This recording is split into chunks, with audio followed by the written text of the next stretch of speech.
Supreme কোর্টের যে রেফারেন্সের কপিটা আমার কাছে আছে, সেই রেফারেন্স থেকে আমি কিছু উদ্ধৃতি দিই আপনাকে। এখানে বলা হয়েছে, দেশের বর্তমান উদ্ভূত পরিস্থিতিতে যেহেতু প্রধানমন্ত্রী পদত্যাগ করেছেন, এই জায়গায় প্রথম থামি। এই যে প্রধানমন্ত্রী পদত্যাগ করেছেন, এটার ভিত্তি কি? প্রধানমন্ত্রী শেখ হাসিনা কদিন পূর্বেও এই ভেরি রিসেন্টলি বলছেন যে আমি তো পদত্যাগ করিনি। তাহলে এই প্রধানমন্ত্রী পদত্যাগ করেছেন, যিনি পদত্যাগ করেননি তিনি পদত্যাগ করেছেন, এইটা বলার কোনো অবকাশ নাই। আবার মহামান্য রাষ্ট্রপতি মানব জমিনের সম্পাদক জনাব মতিউর রহমান চৌধুরীর সঙ্গে ইন্টারভিউ দিয়ে ক্লিয়ার করে বলছেন যে আমার কাছে সেই পদত্যাগ পত্র নাই। তাহলে একদিকে মহামান্য রাষ্ট্রপতির কাছে পদত্যাগ পত্র নাই, আর প্রধানমন্ত্রী শেখ হাসিনা বলছেন যে আমি তো পদত্যাগ করিই নেই। তাহলে এই রেফারেন্সের বিগিনিং এ শুরুতে যে কথাটা আসলো যে পদত্যাগ করেছেন, এইটা আর সত্য থাকলো না। এটাকে সাস্টেইন করাবার জন্য বা এইটাকে দাঁড় করাবার জন্য, প্রমাণ করাবার জন্য বিকল্প কোনো যুক্তি এই দীর্ঘদিনে কোনো পক্ষ থেকে, নাইদার ফ্রম গভর্নমেন্ট নর ফ্রম বঙ্গভবন নর ফ্রম এনি আদার অথরিটি, কেউ কিন্তু দেখাতে পারতেছেন না যে শেখ হাসিনা পদত্যাগ করছেন।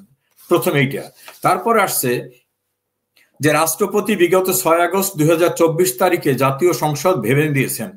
হ্যাঁ, জাতীয় সংসদ ভেঙে দিয়ে রাষ্ট্রপতি ভেঙে দিয়েছেন। সেখানেও কিন্তু আমি 2 বার এমপি ছিলাম, আমি কনস্টিটিউশনাল প্রভিশন জানি। রাষ্ট্রপতি কখন সংসদ ভাঙতে পারবেন? সংসদের সংখ্যাগরিষ্ঠ দলের নেতা অর্থাৎ প্রধানমন্ত্রীর অনুরোধ ক্রমে, অথবা যদি অন্য কোনো সিচুয়েশনটা তারও বর্ণনা আছে। এখন প্রধানমন্ত্রী তো সংসদ ভাঙতে বলেননি, তাহলে এই সংসদ ভাঙাটা বৈধ হয়েছে কিনা সেটা নিয়েও কিন্তু $1 মিলিয়ন কোশ্চেন আজকে এসেছে, যে জাতীয় সংসদকে ভেঙে দেওয়ার মতো সিচুয়েশন বা লিগ্যাল স্ট্যাটাস ছিল কিনা। আমার কাছে যেটা মনে হয়, জাতীয় সংসদ ভেঙে দেওয়ার মতো অবস্থা ছিল না।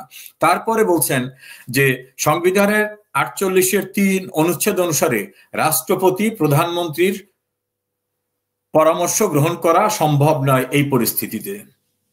আমি যদি ধরে নিই যে প্রধানমন্ত্রী নাই, উনি পরামর্শ গ্রহণ করতে পারছেন না, তাহলে পার্লামেন্টের সংখ্যাগরিষ্ঠ দলকে উনি কিন্তু পার্লামেন্টের অধিবেশন ডাকতে বলতে পারতেন। অধিবেশন ডাকার ভিতর থেকে উনি কিন্তু তাদের বলতে পারতেন যে আপনাদের টিম লিডার বা আপনাদের মেজরিটি প্রধান যিনি, তার সঙ্গে আমার আলোচনা করার দরকার। অথবা যদি না থাকে তো মেজরিটি পার্টি তাদের নতুন কোনো লিডারশিপ করবে কিনা সে প্রসঙ্গ নিয়ে তর্কের খাতিরে আলোচনা হতে পারত। কাজী উনি কিন্তু সেখানে সেই স্টেপসটা ওনাকে নিতে দেওয়া হয়নি বা উনি নিতে পারেননি। এরপরে আসছে সাংবিধানিক শূন্যতা পূরণে অন্তর্বর্তী সরকার গঠন করার বিষয়ে গণপ্রজাতন্ত্রী বাংলাদেশ সরকারের আইন বিচার সংসদ বিষয়ক মন্ত্রণালয়ের আইন ও বিচার বিভাগ থেকে এত স্মারকে 8/8/2024 তারিখে 106 অনুচ্ছেদে সুপ্রিম কোর্টের মতামত চাওয়া হয়েছে। এইটা আপনি আইন অঙ্গনের রিপোর্টিং করতেন, ভেরি ভেরি ইম্পর্ট্যান্ট। আইন মন্ত্রণালয় থেকে এই প্রস্তাবটা আসলো, কে পাঠালো? তখন তো কোন আইনমন্ত্রী ছিলেন না, তাহলে কে পাঠালো? আমাদের warrant of precedence rules of business অনুযায়ী মন্ত্রণালয়ের প্রধান হচ্ছেন মন্ত্রী, আগে ছিল না। এখন আইন হচ্ছে মন্ত্রণালয়ের প্রধান হচ্ছেন মন্ত্রী। তো যখন মন্ত্রী নাই, তখন এই মন্ত্রণালয় থেকে এই যে সুপ্রিম কোর্টের চিঠিটা, এই চিঠিটা কে পাঠালো? হু? তার কোনো লিগ্যাল অথরিটি ছিল কিনা? আমি বলবো তার কোনো লিগ্যাল অথরিটি ছিল না, কারণ ওই মন্ত্রণালয় তখন শূন্য ছিল। এখন আমি যদি ধরে নিই যে রাষ্ট্রপতি সরকারের দায়িত্বে আছেন, তাহলে রাষ্ট্রপতি পাঠাবেন। তাহলে আইন মন্ত্রণালয়ের মাধ্যমে না এসে, আইন মন্ত্রণালয় যেহেতু মন্ত্রী নাই, অনেকেই তো প্রসঙ্গ তুলছে যে তাহলে তো রাষ্ট্রপতির বঙ্গভবন থেকে এটা আসতে পারতো, কারণ ওই মন্ত্রণালয়ের সমস্ত অথরিটি তো ওই সময় রাষ্ট্রপতি, যেহেতু দেশে সরকার নাই, সরকার না থাকলে তো রাষ্ট্রের প্রধান যিনি তার অধীনে সবকিছু। কাজেই তিনি কি পাঠিয়েছেন না আইন মন্ত্রণালয় পাঠিয়েছে? এই জায়গায়ও কিন্তু আইনের শুদ্ধ অবস্থানটা হয়নি। নেক্সট আসেন, লাস্টে এসে বলছে যে অ্যাটর্নি জেনারেল আসাদুজ্জামানের বক্তব্য শোনা হলো। এখন অ্যাটর্নি জেনারেল আসাদুজ্জামান নিয়োগ পেয়েছেন 8 তারিখে, আর বাংলাদেশের সংবিধান অনুযায়ী প্রধান বিচারপতি নিয়োগ ছাড়া আর কোনো স্থানে মেজরিটি পার্টির প্রধানের ডিসিশন ছাড়া, কনসালটেশন ছাড়া কোনো নিয়োগের প্রভিশন নাই। এখন খুব সঙ্গত কারণে প্রশ্ন, অ্যাটর্নি জেনারেল কার অ্যাডভাইজে বা কার কনসালটেশনে, কার রিকমেন্ডেশনে রাষ্ট্রপতি অ্যাটর্নি জেনারেল নিয়োগ করলেন?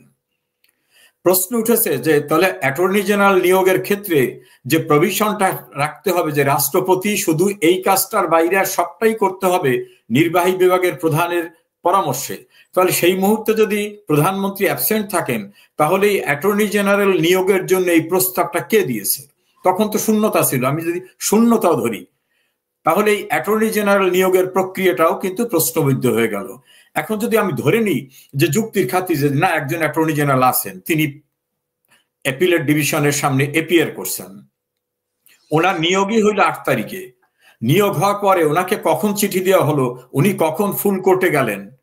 আবার সিনিয়র অ্যাডভোকেট জনাব মহসিন রশিদ খুব ইম্পর্ট্যান্ট কোশ্চেন তুলে বঙ্গভবন, প্রধান বিচারপতির কার্যালয়, আইন মন্ত্রণালয় বারবার নোটিশ দিয়ে বলছেন আমাকে জানতে দেওয়া হোক, নাগরিক হিসাবে তথ্য অধিকার আইন অনুযায়ী আমি জানার অধিকার রাখি কবে এই চিঠিটি এসেছে, এই চিঠির প্রেক্ষিতে কবে নোটিশ ইস্যু করা হয়েছে, কোন জায়গায় কোর্ট বসছিল, সেই কোর্টে কারা কারা ছিলেন, প্রত্যেক জজের নিজস্ব বক্তব্য থাকে, কার কি বক্তব্য ছিল, অ্যাটর্নি জেনারেল কি বক্তব্য ছিল, এজলাসটা কখন উঠেছে, কারণ করতে গেলে সেটা চিফ জাস্টিসের রুমে হোক কোর্টে হোক একটা এজলাস তো তৈরি করে করতে হবে সেখানে।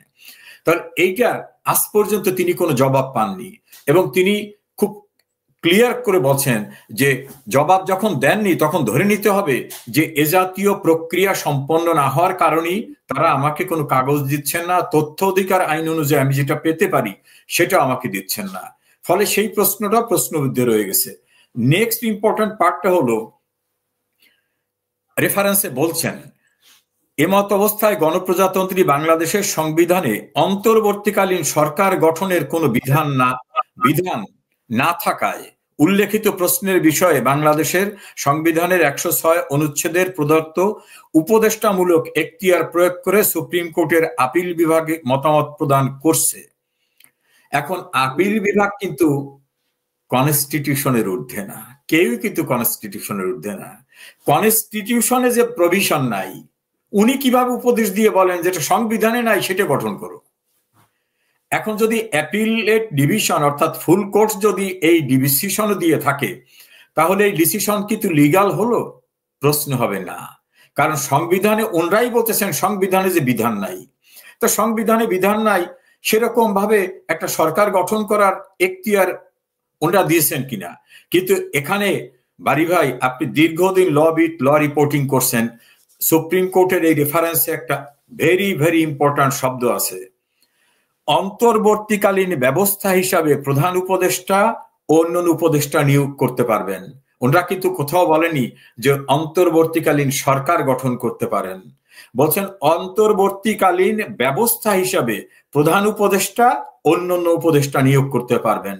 এখন যদি কেউ বলে যে প্রধান উপদেষ্টা কি হবে, তিনি রাষ্ট্রপতির অধীনে প্রধান উপদেষ্টা, তিনি অন্তর্বর্তীকালীন সরকার বলতে কোনো কনসেপ্ট কনস্টিটিউশনে নাই এবং আমাদের সুপ্রিম কোর্টের কথিত যে রেফারেন্স, এই রেফারেন্সও কোথাও বলা হয়নি যে অন্তর্বর্তীকালীন সরকার গঠন করতে পারবেন। সরকারের শব্দটাও বলে নাই, বলছে যেহেতু এই প্রভিশনই নাই কাজে উনি অন্তর্বর্তীকালীন ব্যবস্থা হিসেবে প্রধান উপদেষ্টা নিয়োগ করতে পারবেন। সেখানেই আমি ফিরে আসি যে নুরুল কবিরের যে প্রশ্নটা যে আপনি কার উপদেষ্টা, উনি যদি রাষ্ট্রপতির উপদেষ্টা হন ওয়ান থিং, উনি যদি দাবি করেন আমি সরকারের উপদেষ্টা তাহলে সরকারই তো গঠিত হয় নাই, অন্তর্বর্তীকালীন সরকার গঠন আমার কনস্টিটিউশনে পারমিট করে না এবং সুপ্রিম কোর্টের যে রেফারেন্সটা নিয়ে তর্ক বিতর্ক আছে সেখানেও কোথাও বলা হয়নি যে অন্তর্বর্তীকালীন সরকার আপনি গঠন করতে পারবেন। কে তত্ত্বাবধায়ক তো নাই, অন্তর্বর্তীকালীন নাই, এটা ওনারা রিপিটেডলি ওনাদের যে কথিত রেফারেন্সটা এই রেফারেন্সের ভিতরে বারবার বলছেন অন্তর্বর্তীকালীন ব্যবস্থাও নাই, অন্তর্বর্তীকালীন সরকারের ব্যবস্থা নাই।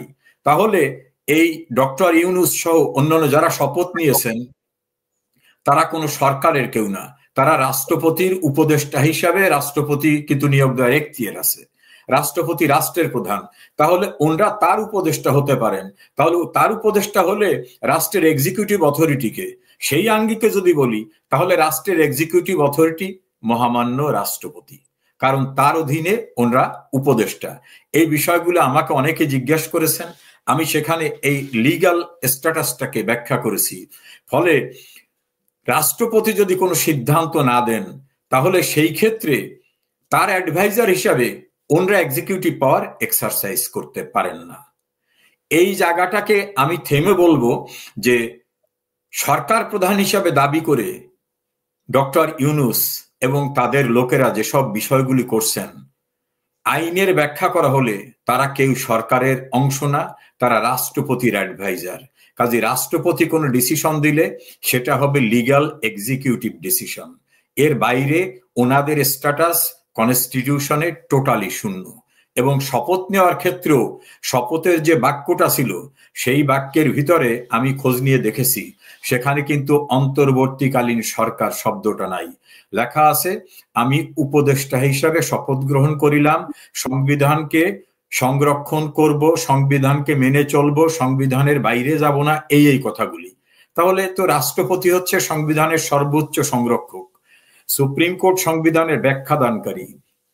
সুপ্রিম কোর্ট কিন্তু আইন করতে পারবে না। সুপ্রিম কোর্ট সংবিধানের কোনো বিষয় নিয়ে যদি অস্পষ্টতা দেখা দেয় তাহলে ব্যাখ্যা দিতে পারবে, সেই ব্যাখ্যা গ্রহণযোগ্য হবে।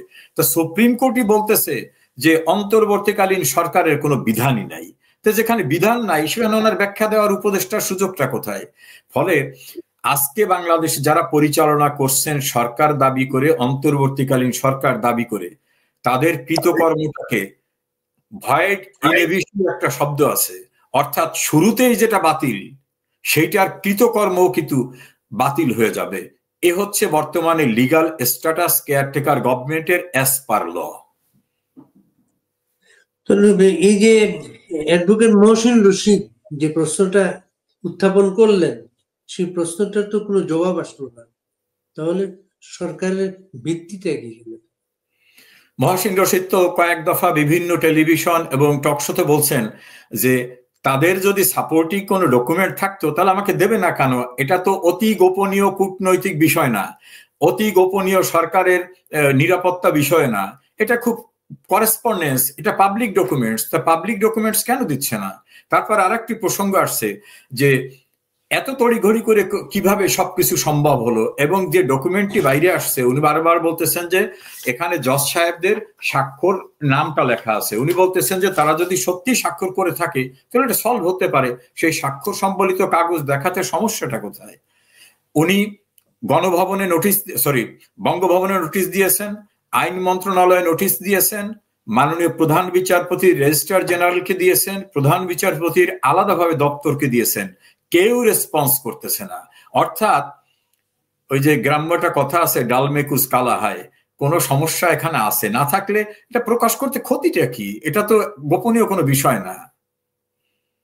প্লাস হচ্ছে মানে প্রথম থেকে যে প্রশ্নটা আসলো, প্রধানমন্ত্রীর পদত্যাগ পত্রটা কোথায়? পদত্যাগ পত্র রাষ্ট্রপতির কাছে নাই, পদত্যাগ পত্র সুপ্রিম কোর্টের কাছে নাই। বাংলাদেশে খুব ভালো ভালো অনুসন্ধানী সাংবাদিক আছেন, কেউ যদি নাও দেয় কোন একজন সাংবাদিক নিশ্চয় সেটা তুলে আনতে পারতেন, সেটা হয় নাই।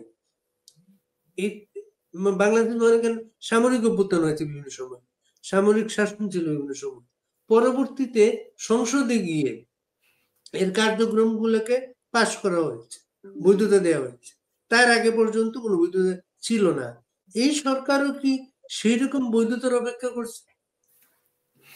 এখানে একটি বিষয় আছে, সামরিক শাসকদের কৃত সকল কর্মকে অবৈধ ঘোষণা করা হয়েছে পঞ্চম সংশোধনী মামলায়, এবং বাংলাদেশের সংবিধানের সপ্তম সংশোধনীতেও কিন্তু একটা হলো জিয়াউর রহমানের সময়, একটা এরশাদ সাহেবের সময়, দুইটা সংশোধনী কিন্তু পার্লামেন্ট বেআইনি ঘোষণা করছে, এবং সুপ্রিম কোর্টে প্রাসঙ্গিকভাবে যাওয়ার পরে সুপ্রিম কোর্ট এটাকে বেআইনি ঘোষণা করছে। তবে যে কাজটি হয়ে গেছে, যেটাকে ফেরত আনা যাবে না, সেইটাকে শুধুমাত্র কন্ডোন করছে। যেটা ধরেন একটা চুক্তির ভিত্তিতে একটা কাজ হয়ে গেছে, এই অসাংবিধানিক সরকার একটা ঠিকাদারি কাজ দিয়েছে, ঠিকাদার কাজ করেছে, বিল নিয়ে গেছে, যেটাকে ব্যাক করা যাবে না, সেইটাকে বলা হয়েছে পাস্ট অ্যান্ড ক্লোজ চ্যাপ্টার হিসেবে ওটাকে গণ্য করা হবে। কিন্তু তাদের কৃতকর্মকে কখনোই কিন্তু বৈধতা দেওয়া হয়নি, শুধু যেটাকে ফেরত আনা যাবে না সেটাই। এখন এই সরকার ভাবতে পারে যে অতীতে তো কৃতকর্মকে বৈধতা দেওয়া হয়েছে, আমাকেও হয়তো এরকম ভাবে কৃতকর্মকে বৈধতা দেওয়া হতে পারে সামনে যে গভর্নমেন্ট আসবে। এরকম একটি স্বপ্ন তাদের থাকতে পারে, কিন্তু এরকম স্বপ্ন যদি থাকে আগামীতে কারা গভর্নমেন্ট হয়ে আসবেন আমি জানি না, কিন্তু অবৈধতাকে বৈধ করা সম্ভব হবে না। সামরিক শাসকদের রুলিংসকে যেমন 16ই আগস্ট থেকে শুরু করে সিভিল ইলেকশন হওয়া পর্যন্ত 1979 পর্যন্ত যে রুলিংসটা ছিল টোটালটাকে বেআইনি ঘোষণা করা হয়েছে। একইভাবে এরশাদ সাহেবের সিভিল লাইফে আসার পরে ইলেকশনের আগ পর্যন্ত সেটাও কিন্তু বেআইনি ঘোষণা করা হয়েছে। আর সেখানে কিন্তু একটা বিষয় ছিল, মহামান্য রাষ্ট্রপতি বঙ্গবন্ধু শেখ মুজিবুর রহমান মৃত্যুবরণ করায়, তখন তাই যারা পার্লামেন্ট মেম্বার ছিলেন অন্যান্যরা তাদের ভিতর থেকে কিন্তু একজনে শপথ গ্রহণ করছিলেন খন্দকার মোস্তাক আহমেদ। আবার পরেরটা যদি দেখেন যে জিয়াউর রহমান যখন দায়িত্ব গ্রহণ করলেন তখন জিয়াউর রহমান কিন্তু পদত্যাগপত্র নিলেন তৎকালীন রাষ্ট্রপতির কাছ থেকে। পদত্যাগপত্র শব্দটা কাইন্ডলি মনে রাখবেন। এরশাদ আসার পরে সে কিন্তু প্রেসিডেন্ট সাত্তারের কাছ থেকে পদত্যাগপত্র নেওয়ার পর যে ভ্যাকান্ট পজিশনটা ভ্যাকুয়ামটা হলো, সেই ভ্যাকুয়ামে তারা আসলেন। তাদের স্ট্যাটাসটা একরকম, আর এই ক্ষেত্রটা ডিফারেন্ট। এই ক্ষেত্রে প্রধানমন্ত্রী শেখ হাসিনা বলছেন আমি পদত্যাগ করিনি, আর মহামান্য রাষ্ট্রপতিও বলছেন যে আমার কাছে পদত্যাগপত্র নাই। কাজে তাদের যে স্ট্যাটাসটা ছিল তার চেয়ে কিন্তু খুব ওয়াস্ট স্ট্যাটাস, তার চেয়ে খারাপ অবস্থা কিন্তু বর্তমানের। এর সঙ্গে সংযুক্ত হলো যে এখানে কোনো সরকার গঠন করা হয়নি, কারণ সুপ্রিম কোর্ট সরকার গঠন করার কোনো পরামর্শ দেননি, আর কনস্টিটিউশনে সরকার গঠন করার কোনো অন্তর্বর্তী সরকার গঠন করার কোনো প্রভিশনও নাই। এবং যখন শপথ হয়েছে সেখানেও কিন্তু আমি অন্তর্বর্তীকালীন সরকারের প্রধান উপদেষ্টার দায়িত্ব নিলাম এই কথা বলার অবকাশ ছিল না, কারণ সুপ্রিম কোর্ট রেফারেন্স ওটা বলেনি। কাজে পূর্বের চেয়ে খারাপ অবস্থা কিন্তু বর্তমান যারা ক্ষমতা আছে তাদের। চিরদিন তো এই অবস্থা থাকবে না, একদিন কিন্তু আইনের মুখোমুখি দাঁড়াতে হবে। সেই সময় তাদের লিগাল স্ট্যাটাসটা জিরো হবে, তাদের কৃতকর্মটা অন্যরকম হবে। এইখানে সংবিধানের একটা বিধানের কথা আমি বলি। আমাদের সংবিধানের 7 হচ্ছে খুবই উল্লেখযোগ্য একটা অনুচ্ছেদ। এই 7-এর 2-তে বলা হয়েছে এই সংবিধানের মূল স্ট্রাকচারের বাইরে কোনো আইন করা যাবে না। যদি কোনো আইন করা হয় সেই আইনের যতটুকু এই সংবিধানের বিধানের সঙ্গে সাংঘর্ষিক ততটুকু বেআইনি বলে ঘোষিত হবে। অর্থাৎ ঘোষণা করা লাগবে না, অটোমেটিক্যালি বেআইনি হবে। যে সংবিধানে যেটা নাই সেটা যদি আমি ফজলুল বারী সবাই মিলে যদি পাশ করি তাতে ওটা বেআইনি। এখন এর সঙ্গে নতুন যে বিধান যুক্ত হয়েছে সংবিধানে 7-এর এতে বলা হয়েছে এই সংবিধান দেশের সর্বোচ্চ আইন, এই সংবিধানকে সকলের অনুসরণ করতে হবে। যদি কোনো ব্যক্তি বা প্রতিষ্ঠান এই সংবিধানের বিধিবিধানকে ভঙ্গ করেন অথবা এই সংবিধানের প্রচলিত নিয়মকে অস্বীকার করেন বা এই সংবিধানের বিধিবিধানকে অস্বীকার করতে কাউকে অনুপ্রাণিত করেন, সমর্থন করেন, অনুসমর্থন করেন, তাহলে তার কৃতকর্ম হবে সংবিধান লঙ্ঘন। সেটাকে বলা হবে রাষ্ট্রদ্রোহিতা, আর রাষ্ট্রদ্রোহিতার সর্বোচ্চ সাজা মৃত্যুদণ্ড। এখন এই সরকার কিভাবে গঠিত হয়েছে? তাহলে সংবিধানের বিধিবিধান হয় নাই। তাহলে কনস্টিটিউশনের আর্টিকেল 7A-তে যে বিধান আছে যে এই সংবিধানের যে বিধিবিধান এর বাইরে অথবা এই বিধিবিধান ভঙ্গ করা অথবা এই বিধিবিধানকে অস্বীকার করা অথবা এই বিধিবিধান ভঙ্গ করতে কাউকে সমর্থন করা বা অনুসমর্থন করা সবটাকেই ধরে নেওয়া হবে রাষ্ট্রদ্রোহিতা। তাহলে আমি যদি সেই জায়গার ব্যাখ্যা আসি সাংবিধানিক বিষয়ে একজন আইনজীবী হিসাবে, আইনের ছাত্র হিসাবে, তাহলে আপনি সংবিধান সমুন্নত রাখবেন বলে শপথ নিলেন, আর সংবিধানে যেটা নাই আপনি সেটা দাবি করে বললেন আমি অন্তর্বর্তীকালীন সরকার, তাহলে আপনার কৃতকর্মটা তো সংবিধান ভঙ্গ হলো না? তো সংবিধান ভঙ্গ হলে আর্টিকেল 7A 7-এ অনুচ্ছেদের যে অপরাধ সেই অপরাধকে আপনি করলেন না, স্বাভাবিক প্রশ্ন হবে সেই অপরাধটি সংগঠিত হয়ে গেল। সমর রেজাউল করিম প্রায় 7-8 মাস পরে এসে খুব গুরুত্বপূর্ণ সাংবিধানিক প্রশ্ন আপনি সবার সামনে নিয়ে এসেছেন। এই যে রাষ্ট্রদ্রোহের অপরাধ এখন যেটা হচ্ছে, এই অপরাধের জন্য আগামীতে কারা কারা অভিযুক্ত হতে পারেন? এখানে লিগ্যাল পার্সপেক্টিভে যদি ধরি, প্রথম হচ্ছে যারা সংবিধানের বিধিবিধান ভঙ্গ করলেন তারা, যারা এই বিধিবিধান ভঙ্গ করে নিজেকে ক্লেইম করলেন আমি উপদেষ্টা, আমি প্রধান উপদেষ্টা, এবং তাকে যারা সমর্থন করলেন, তার সঙ্গে যারা করেসপন্ডেন্স করলেন, তার এই স্ট্যাটাসকে যারা এডমিট করলেন, ধরেন আপনি একটা মসজিদের ইমামই না, আমি যে বললাম যে আপনার কাছ থেকে আমি ফতোয়া নিতে চাই, তাহলে আমি কিন্তু যিনি ইমাম না, যিনি ইসলামিক স্কলার না, আমি তাকে স্কলার বলতেছি। এই সরকারের যে কোনো বিষয়কে যারা সাপোর্ট করবে তারা বেআইনি একটি সরকারকে সাপোর্ট করতেছে, তার বেআইনি কার্যক্রমকে সাপোর্ট করতেছে। কেউ ডাইরেক্ট করতে পারে, কেউ তা বাই কন্ডাক্ট করতে পারে, তার কৃতকর্মের ভিতর থেকে করতে পারে। আপনি একটা অফিসে চাকরির জন্য বারবার যাচ্ছেন, আমি দীর্ঘদিন আপনার অফিসে কাজ করতে যাচ্ছি, আপনি আমাকে দিয়ে কাজ করাচ্ছেন এবং বলতেছেন যে পার্মানেন্ট করব, পার্মানেন্ট করব, পার্মানেন্ট করব। একটা সময় আপনি লোক নিয়োগের সময় আমাকে বলতেছেন যে না, তোমাকে নিব না। আমি যদি হাইকোর্টে যাই, আমাদের লিগ্যাল টার্মে একটা শব্দ আছে, লেজিটিমেট এক্সপেকটেশন, অর্থাৎ আমার ওই পদে যদি কোনো লোক নিতে হয়, তাহলে দীর্ঘদিনে আপনার কন্ডাক্ট থেকে প্রমাণিত হয়েছে যে আপনি আমাকে নেবার কথা বলে আমাকে খাটাইছেন, কাজে আমাকে নিবেন। এটা হচ্ছে through your conduct, through your activities আপনি আমার লেজিটিমেট এক্সপেকটেশনটাকে ডেভেলপ করলেন। এই সরকারকে যারা বৈধ সরকার বলবে, তারাও কিন্তু এই যে সংবিধানের বিধিবিধান ভঙ্গের বিষয়টাকে, ওই যে বললাম সমর্থন, অনুসমর্থন, প্রত্যক্ষ পরোক্ষভাবে সংবিধানের আর্টিকেলের বাইরের সবকিছুকে যিনি সাপোর্ট করবেন, তিনিও কিন্তু ওই দায়ে যুক্ত হবেন। একজন এখানে খুব গুরুত্বপূর্ণ একটা প্রসঙ্গ এনেছেন, ওনার নাম হচ্ছে সাইফুল ইসলাম খান। আপনার উদ্দেশ্যে বলা হয়েছে ওনার আরো আগে আসা উচিত ছিল এবং এই কথাগুলো তুলে ধরা উচিত ছিল, এরপরও আজ থেকে যে কথাগুলো উঠলো এটা সংবিধানের বিষয়বস্তু ওনাকে আরো ক্লিয়ার করে মানুষকে বোঝানো উচিত। ইনশাআল্লাহ বিভিন্ন ফোরামে আমরা এই বিষয়ে কথা বলছি এবং কথা বলবো। সমাজের করিম, আপনি কি মনে করেন এইসব বিষয়, আপনি যে প্রশ্নগুলো আনলেন, সরকারের ভেতরে, প্রশাসনের ভেতরে যাদের মনে প্রশ্নগুলো আছে, তারা কি বিষয়টাকে আড়াল করার জন্যই এই যে জুলাই ঘোষণা, এটা নতুন একটা কাঠামো যাওয়ার জন্য তাগিদ দিচ্ছে, এটার সাথে ওইটা কোনো সম্পর্কিত বিষয়টা? অবশ্যই এটা একেবারে প্রকাশ্য দিবালোকের মতো সত্য। কারণ যারা এই যে একটা গণতান্ত্রিক প্রক্রিয়ায় নির্বাচিত সরকারকে মেটিকুলাস ডিজাইনের মাধ্যমে বিব্রতকর অবস্থায় ফেললো, বা তাদেরকে বলতে পারি যে তাদের ফেলে দিল, এইরকম ভাবে যদি আমি বলি, তাহলে তারা কি জানে না কনস্টিটিউশনের প্রভিশন? আমার বিশ্বাস তারাও জানেন। এই জন্যই কনস্টিটিউশনটাকে কিভাবে ছুঁড়ে ফেলে দেওয়া যায়, কনস্টিটিউশনের বিধিবিধানকে কিভাবে ফেলে দেওয়া যায়, সেজন্যই তাদের তথাকথিত জুলাই ঘোষণা এবং অন্য অন্য প্রক্রিয়ার প্রচেষ্টা। এখন এগুলাতে লাভ হবে না, এই কারণে একটা কনস্টিটিউশন করার অথরিটি কারা? নির্বাচিত জনপ্রতিনিধিরা।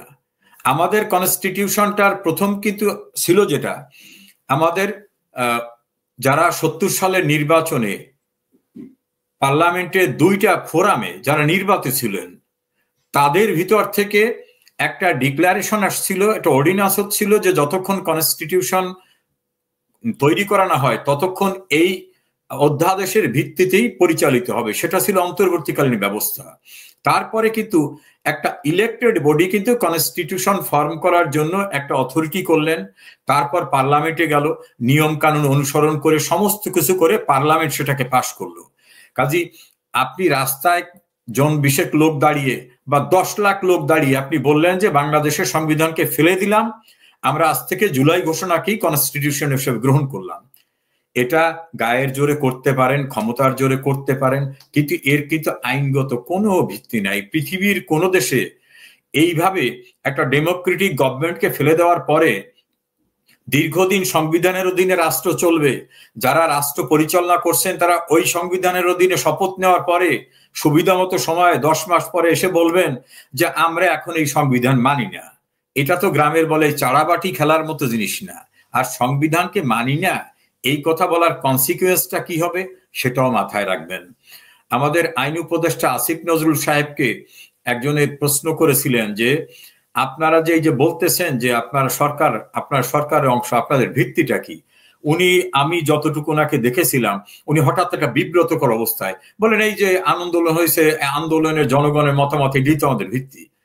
আমার প্রশ্ন, বাংলাদেশের লোক যদি 18 কোটি হয়, তাহলে ঢাকায় আন্দোলন করছেন যে কজন, তাদের সংখ্যা কতজন?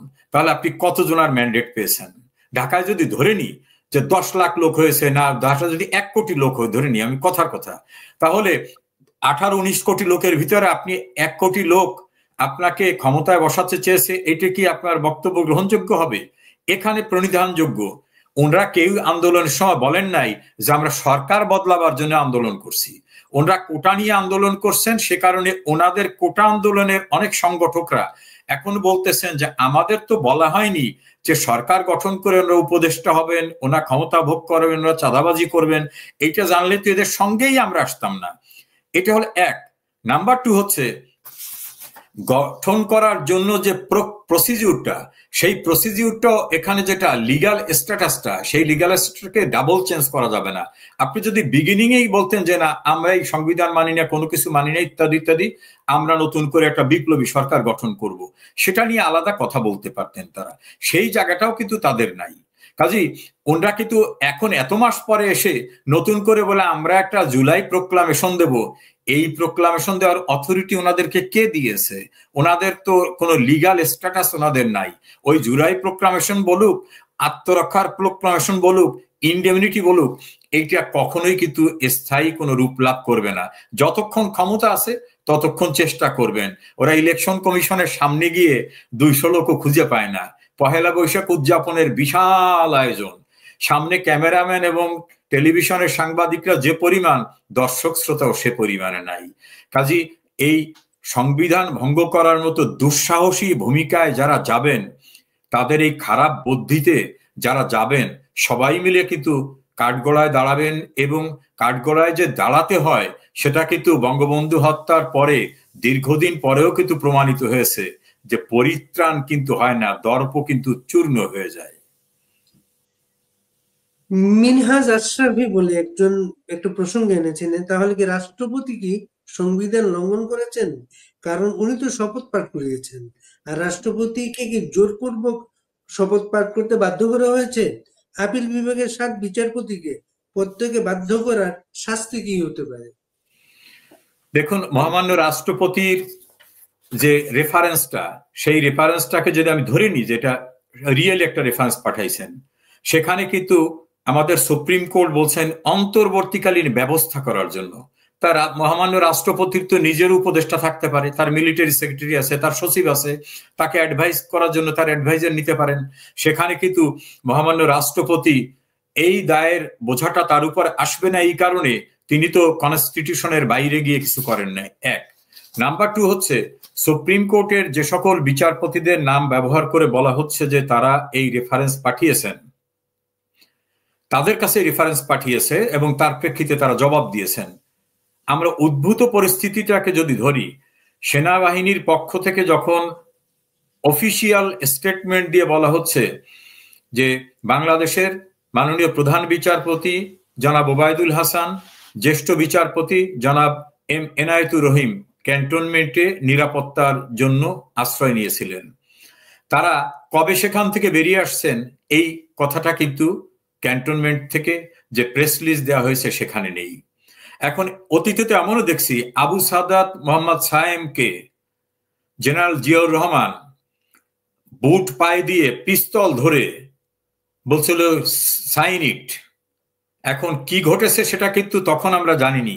পরে কিন্তু বঙ্গভবনের শেষ দিনগুলি নামক তার বইয়ের ভিতরে তিনি কিন্তু সবকিছু লিখে গেছেন, এবং ওই বইটা কিন্তু জিয়াউর রহমান ক্ষমতায় সেই সময় লিখছিলেন।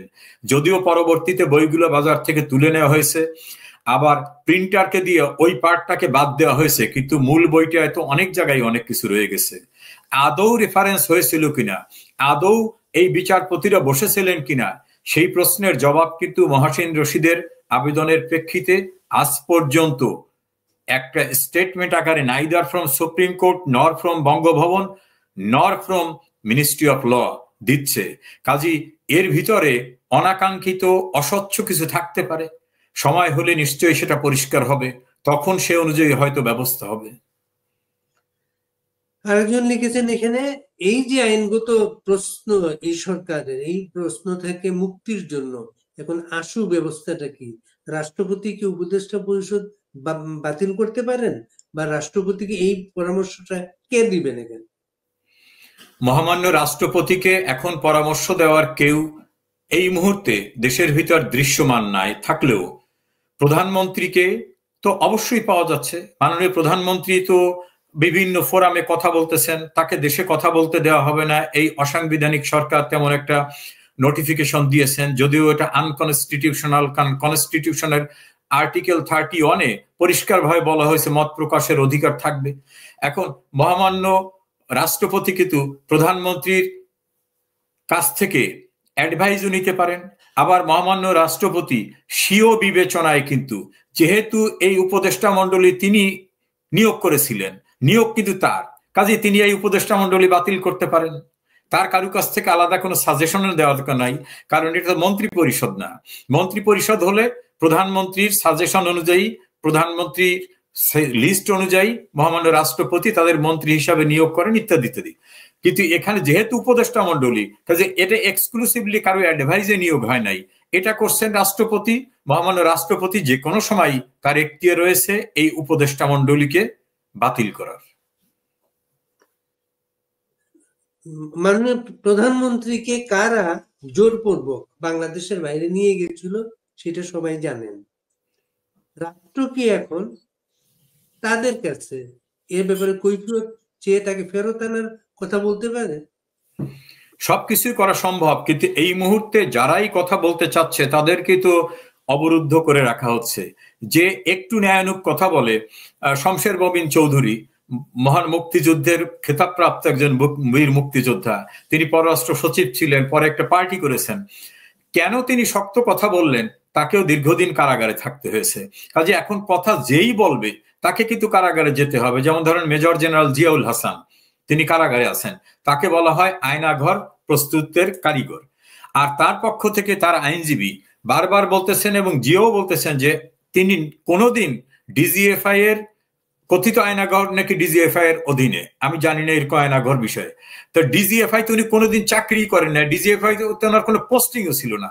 তো পোস্টিং যদি না থেকে থাকে, তাকে আয়নাঘরের কারিগর বলে তাকে ভিতরে আটকে রাখা হচ্ছে। আবার যেসব মানুষগুলো ধরেন বাংলাদেশে তো এখন কি হচ্ছে আপনি জানেন, কানাডায় অবস্থানরত বাংলাদেশের একজন ক্রিকেটার মার্ডার কেসের আসামি হয়ে যাচ্ছে বাংলাদেশে। আমি নিজে আমার নিজ নির্বাচনী এলাকায় 3 দিন ইন্দুরকানী উপজেলা, পিরোজপুর সদর এবং নাজিরপুর উপজেলায় সরকারি প্রোগ্রামে ছিলাম। সেই প্রোগ্রামগুলোয় আমি যেদিন ছিলাম এবং রাতেও পিরোজপুর ছিলাম 3 দিন, এই 3 দিনে ঢাকায় যে সকল ঘটনা ঘটেছে, জুলাই আগস্টের যে অনাকাঙ্ক্ষিত ঘটনা, সেখানের যে মৃত্যুর ঘটনা, তাকে ঘিরে যেসব মামলা হয়েছে, আমি দেখলাম সেসব মামলা আমি আসামি। আমি ঢাকায় ছিলাম না, আমি আসামি। আবার মাননীয় প্রধানমন্ত্রীর বিরুদ্ধে 400-র উপরে মামলা হয়েছে, সব মামলায় তিনি আসামি। এবং এমন ভাবে আসামি মনে হয় যেন প্রতিটি জায়গায় উড়ে গিয়ে গিয়ে উনি সবখানে হুকুম দিয়ে দিয়ে এটা করো, এটা করো, এটা করো, এটা করো, সব উনি করে ফেলছেন। কাজে বাংলাদেশের এখন মব সংস্কৃতি, মব টেরোরিজম, এই টেরোরিজমে যদি কেউ দাবি করতে চায় যে আপনারা যেভাবে রাষ্ট্রীয় পাহারায় প্রধানমন্ত্রীর প্রোটোকল সহ তাকে প্রতিবেশী দেশে রেখে আসছিলেন, আপনারা এখন তাকে পরিবেশ অনুযায়ী তাকে দেশে ফিরে আনেন। প্রধানমন্ত্রী যেহেতু গণতান্ত্রিক উপায় নির্বাচিত তিনি প্রধানমন্ত্রী, এই কথা যিনি উচ্চারণ করবেন পরের দিনে তিনি গ্রেপ্তার হবেন। গ্রেপ্তার শুধু না, তিনি তো মবের রাস্তায় তার মৃত্যু হয়ে যেতে পারে। কাজে এখন বাংলাদেশের অবস্থাটা হচ্ছে ইতিহাসের সবচেয়ে আইন শৃঙ্খলাহীন পরিস্থিতি। কাজে এই পরিস্থিতিতে দাবি আপনি দেশে যে জানাবেন, তো আপনি দেশের রাস্তায় নামলেই তো আপনি মবের শিকার হয়ে যাবেন। সেইখানে আপনি ঘটনা ঘটিয়েছেন কি ঘটান নাই, দেখলেন না যে রেজাউল করিম হীরা 90 বছরের ঊর্ধ্ববয়স্ক একজন মানুষ, কোনো মামলা নাই, তার সঙ্গে কেমন আচরণ করা হলো। রমেশ চন্দ্র সেন, যার বয়স 90 বছর হয়ে গেছে, তিনি ভারতে ছিলেন, তিনি লিগালি ভারতে ছিলেন। এই ঘটনার পরে তিনি বাংলাদেশে ফিরে আসছেন যে না, দেশের অবস্থা ভালো না, আমি বাংলাদেশে যাই। তিনি বাংলাদেশে এসে নিজের বাড়িতে তার মতো মানুষকে হাতে এইভাবে হ্যান্ডকাপ। বাংলাদেশের রাজনীতিতে যাদের বর্ণাঢ্য অতীত রয়েছে, রাশেদ খান মেনন, তার মতো মানুষ, তাদেরকে পিছনে 2 হাত নিয়ে হ্যান্ডকাপ বেঁধে যে জাতীয় আচরণ তাদের সঙ্গে করা হচ্ছে। আনিসুল হক একজন 70 ঊর্ধ্ব মানুষ, আইনমন্ত্রী ছিলেন 3 বারের, তাকে কোর্টের ভিতরে মারধর করা হচ্ছে, হাসানুল হক ইনুকে মারধর করা হচ্ছে, আমির হোসেন আমুর লয়ারকে এজলাসে মারধর করে রক্তাক্ত করে কোর্টের ভিতর থেকে বের করে দেওয়া হচ্ছে, বাংলাদেশের 93 জন আইনজীবীর বিরুদ্ধে মামলা করা হচ্ছে, হাইকোর্ট তাদের জামিন দেওয়ার পরে অ্যাপিলেট ডিভিশন তাদের জামিন আটকে দিচ্ছে। অর্থাৎ লয়ার যারা প্রো আওয়ামী বা আওয়ামী লীগের সঙ্গে প্রত্যক্ষ পরোক্ষভাবে ন্যূনতম সম্পৃক্ত ছিল, তারাও তো কেউ নিরাপদে না। ফলে বাংলাদেশে যে দাবি দেওয়ার কথা বললেন, পরিবেশ একসময় আসবে, চিরদিন কারু দর্প থাকে না, দাম্ভিকতা থাকে না। অতীত ইতিহাস বলে দাম্ভিকতা কিন্তু চূর্ণ হয়ে যায়। সেটা বাংলাদেশেই শুধু না, পৃথিবীর অনেক দেশেই দেখা গেছে যারা মনে করছিলেন অনন্তকালের জন্য থাকবো, তারাও কিন্তু থাকতে পারেন নাই। একসময় কিন্তু কাঠগড়ায় দাঁড়াতে হয়। আমার বিশ্বাস বাংলাদেশ অপার সম্ভাবনার দেশ। এই দেশে একদিন অন্যায়, অবৈধ কর্মকাণ্ড, অসাংবিধানিক কর্মকাণ্ডের সঙ্গে যারা সম্পৃক্ত, তাদের অবশ্যই একদিন কাঠগড়ায় দাঁড়াতে হবে। এই বক্তব্যটা কি আপনাদের বেলা প্রযোজ্য? ইতিহাসের দায় কেউ অস্বীকার করতে পারি না। আমাদের কৃতকর্মের ভিতরে যদি কোনো ভুল থেকে থাকে, নিশ্চয়ই সে দায় থেকে আমরা তো আলাদা কোনো গ্রহের না। তবে বিদ্যমান অবস্থায় কিন্তু একপাক্ষিক হচ্ছে। ধরেন, আমি বাংলাদেশে জুলাই আগস্ট একটা আন্দোলন হয়েছে, কোটা বিরোধী আন্দোলন। এই কোটা বিরোধী আন্দোলনটার বিভিন্ন পর্যায়ে সহিংসতা হয়েছে, সরকারের পক্ষ এবং আন্দোলনকারীদের পক্ষ। এসবের ভিতরে অনেক মৃত্যুর অনাকাঙ্ক্ষিত ঘটনা ঘটেছে। এখন পুলিশের লোক যারা ডিউটি করেছে, তাদের রেসপন্সিবিলিটিসটা ছিল কি? দেশের মানুষের জীবন, সম্পত্তি, সরকারি প্রতিষ্ঠান এগুলোকে রক্ষা করার জন্য রাষ্ট্রের পক্ষে সরকার, সরকারের পক্ষে ল এনফোর্সিং এজেন্সি দায়িত্ব পালন করবে। তারা কিন্তু এটা অফিসিয়াল ডিউটি করতে গেছে।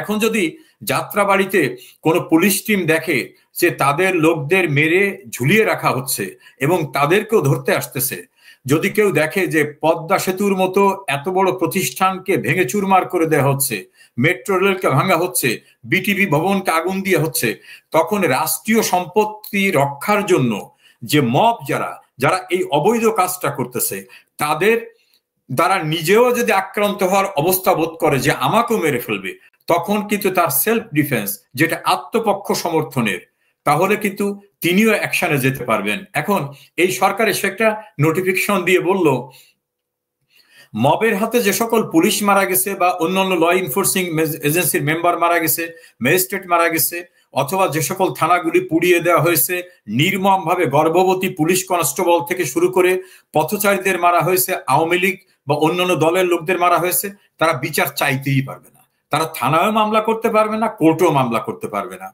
এখন আমার কনস্টিটিউশন কি বলছে? কনস্টিটিউশন বলছে nobody is above the law, everyone should be treated in accordance with law. অর্থাৎ আইনের ঊর্ধ্বে কেউ না, আইন অনুযায়ী ব্যবস্থা নিতে হবে। এখন প্রয়োজনটা ছিল উভয় পক্ষের মামলা নেওয়া।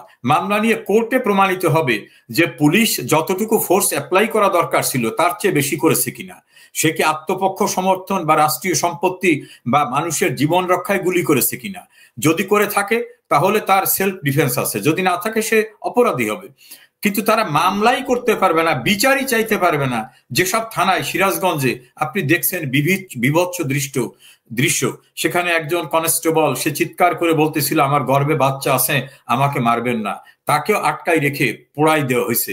এই বিভৎসতা, এই নারকীয়তা, এটা তো পৃথিবীর সভ্যতার ইতিহাসে কল্পনা করা যায় না। এখন এই ঘটনায় যারা জড়িত তাদের বিচারের মুখোমুখি করা যাবে না, অনসাইডেড বিচার করা যাবে। এটাও কিন্তু অন কাইন্ড অফ ইনডেমনিটি। এই ইনডেমনিটি যারা দিচ্ছে তারা নিজেরাই তো নিজের ইনডেমনিটি নিয়ে ভাবতে হবে, কারণ তারাই তো বৈধ না। কাজী আমরাও যদি কোনো ত্রুটি করে থাকি, কেউ কিন্তু আইনের ঊর্ধ্বে না। এই জন্য তো প্রধানমন্ত্রী শেখ হাসিনা ওই ঘটনার উপরে বিচারপতি খন্দকার দিলুরুজ্জামানের নেতৃত্বে একটি কমিটিও গঠন করে দিয়েছিলেন যে তদন্ত হোক, এবং তিনি জাতিসংঘকে ইনভাইট করছিলেন যে এই তদন্ত কমিটিকে আপনারাও এসে সাহায্য করেন। তিনি কিন্তু বলেন নাই যে এটা তদন্ত হবে না, কোনো কিছু করা যাবে না, এটা ইনডেমনিটি দিয়ে দিলাম, বৈধ সরকারের বিরুদ্ধে নামছে, এদের কিছু করা যাবে না। তিনি কিন্তু সুপ্রিম কোর্টের বিচারপতিদের সমন্বয়ে কমিটি করলেন, জাতিসংঘকে ইনভাইট করলেন। কাজী তার জায়গার থেকে কিন্তু আন্তরিকতা এবং প্রচেষ্টার কোনো ঘাটতি ছিল না। তারপরও বলবো, ইতিহাস যদি কখনো নির্ধারণ করতে হয় নির্মোহভাবে, আমাদেরও যদি কোনো দায় থাকে, নিশ্চয়ই ইতিহাসের কাঠগড়ায় সেই যতটুকু দায় আছে সে দায়ের খেসারত তো আমাদেরকেও দিতে হতে পারে।